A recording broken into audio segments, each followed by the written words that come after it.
Sanibonani, ngiyathemba niyaphila nonke. Namhlanje sizokhuluma ngokuphuphunyelwa kwesisu kumuntu wesifazane nobungozi bakho ukungakunaki lokho. Sizoqala sikhulume lana-ke ngokuthi-ke kunabantu othi uma ephuphunyelwe isisu ayishaye indiva leyo athi ngoba vele ubengakaba umntwana bekusayihlule.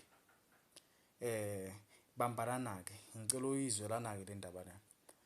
Uyabona ngenkathi umntwana eqala evundla esibelethweni sakho, nawe uthi uma uhamba uyokuya kondlebe zivela ilanga uyobheka uyobuzisisa ukuthi qhuba kanjani kuwena, bese bethi uzithwele. Okusho ukuthi-ke usekhona umntwana kuwena. Uyangithola? Nangizwa lokho. Usekhona umntwana kuwena muntu wesimame. Bese ukuthi mhlambe isibeletho sakho asikakakulungeli ukumphatha umntwana, bese kuye kwenzeke siphuphume kube ilento enibiza nge-miscarriage, siphuphume isisu. Ngenkathi kuphuma lamahlule aphumayo enithina hayi kusengakaba ingane, kusekuyingane ngoba ngenkathi wena uyiyeka ungayigezi ingane le, ungayibethi igama, ungayithathi uyise kini usho ukuthi kwenzeke umshopho njena ushweleze bese uyibetha igama, lokho kungakudonsela amanzi ngomsele.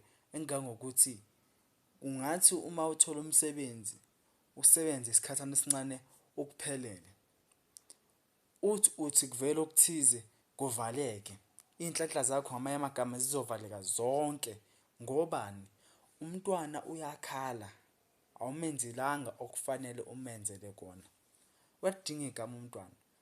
Ngenkathi ukhula naye uyakhula.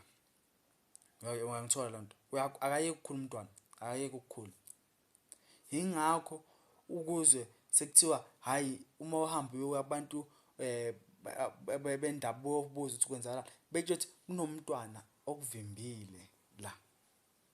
Yingoba umntwana usesakhula ahamba nawe. Wena okumele ukwenze ukuthi uhambe uye kini emsamo, uhambe nenkukhu emhlophe, amakhandlela.